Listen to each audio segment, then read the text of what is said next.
సాధిద్దాం మహాత్మా గాంధీ గారి ఆశయాలను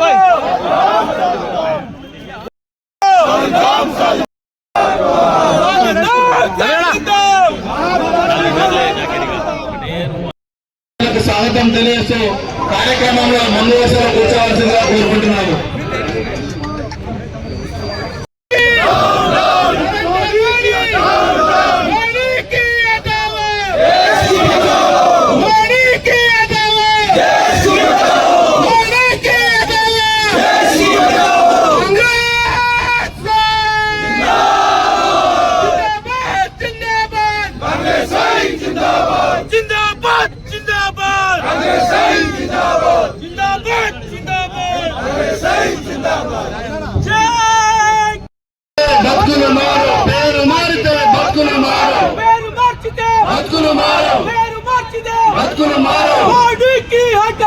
ఏదైతే భారతదేశంలో ప్రతి పేదోడికి పని కల్పించాలి, వలసలు నిర్మూలించాలి, వాళ్ళ సొంత గ్రామాల్లో వారికి పని కల్పించాలని చెప్పి ఆనాటి యూపీఏ చైర్పర్సన్ సోనియా గాంధీ గారి నేతృత్వంలో ప్రధానిగా మన్మోహన్ సింగ్ గారు 2005లో పేదలందరికీ సంక్షేమ లక్ష్యంగా ప్రతి గ్రామంలో పని కల్పించాలని చెప్పి MGNRS పథకాన్ని తెచ్చి ఇలా పేదోడి పుట్టనిప్పినటువంటి యూపీఏ ప్రభుత్వం ఇలా పేద ప్రజల గుండెల్లో గాంధీ గారి పేరు చిరస్థాయిగా నిలిచిందని చెప్పి పేరు మార్పు చేయాలని చెప్పి ఈ భారతదేశంలో ముఖ్యంగా RSS సిద్ధాంతాలను అమలు పరుస్తూ ఇలా ఈడీ కానీ సిబిఐ కానీ అదేవిధంగా ఈసీని కూడా వాళ్ళ చెప్పు చేతుల్లో వాళ్ళ జేబు సంస్థల లెక్క ప్రజాస్వామ్యాన్ని కూని చేసి ఇలా పార్లమెంట్ లో మీకు మెజార్టీ ఉందని చెప్పి ఇలా పేరు మార్చే కార్యక్రమం చెప్తున్నారు.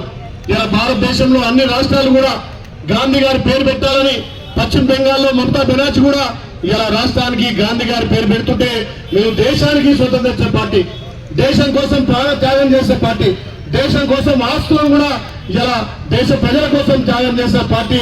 అదేవిధంగా మహాత్మా గాంధీ దేశానికి స్వతంత్రం వచ్చి ఇలా దేశ ప్రజల గుండెల్లో కాదు ప్రపంచ ప్రజలలో కూడా మహాత్మా గాంధీ అంటే ఒక గొప్ప నేతగా ఉన్నటువంటి ఇలా గాంధీ గారి పేరు తొలగించాలని చెప్పి గాంధీ గారి కుటుంబాన్ని మీరు కేసుల ద్వారా, ఈడీల ద్వారా, సిబిఐ ద్వారా నేషనల్ హెరాల్డ్ కేసులో కూడా అక్రమ కేసులు పెట్టి మొన్ననే ఛార్జ్ కూడా పెట్టారు.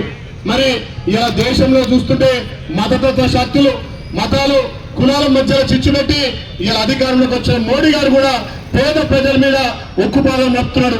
గతంలో యూపీఏ గవర్నమెంట్ ఇచ్చినటువంటి MGNRS పథకంలో ఇలా 100కి 100 పాళ్ళు కేంద్రం నిధులు వచ్చేది. మరి ఇలా రాష్ట్రాల మీద 60 కేంద్రం, 40 రాష్ట్రాల వాటా అని చెప్పి రాష్ట్రాల మీద గుదిబండగా చేస్తున్నారు. ఇలా 60% కేంద్రం అయితే 40% రాష్ట్రం భరిస్తే ఇలా తెలంగాణ సుమారు 1000 కోట్ల నష్టంలో పోతుంది. కాబట్టి గ్రామ గ్రామాన ఉపాధి హామీ పథకాన్ని బలోపేతం చేసి గతంలో ఏ రకంగా అయితే కేంద్రం 100% భరించిందో అవి భరించే వరకు కూడా కాంగ్రెస్ పెద్ద ఎత్తున ఉద్యమిస్తాయి. ఈ మోడీ గారు ఏమున్నా కార్పొరేట్ సంస్థలకు కుంభ రాస్తున్నాడు. ఇలా పేద ప్రజలు పొట్టగొట్టి అనిల్ అంబానీ, ఆదాని, అమిత్ షాలకు ఊడిగం చేస్తున్నాడు. దేశ సంపదను దోచిపెడుతున్నాడు.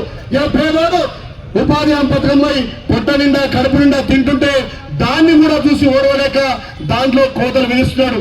ఇలా రాష్ట్రం నుంచి వచ్చే పన్నులు మా మాట మాకు ఇవ్వంటే ఇలా కేంద్రం ఇచ్చే వాటాను కూడా కట్ చేసి ఇలా తెలంగాణకు మొండి చేయి చూస్తున్నాడు. మరి వాళ్ళ బాధిత ప్రాంతాల్లో, వాళ్ళ రాష్ట్రాల్లో ఏ రకంగా నిధులిస్తున్నారు? మరి గతంలో NRS లో 100% కేంద్రం భరించేది ఇలా 60-40 అని చెప్పి రాష్ట్రాలను నిర్ణయం చేసి ఇలా తెలంగాణ కూడా 1000 కోట్ల నష్టం చేసినటువంటి మోడీ గారిని తప్పకుండా 2029లో చిత్తుగా వాడించి మా భారత ప్రధాని రాహుల్ గాంధీ గారిని ప్రధాని చేసుకుంటాం.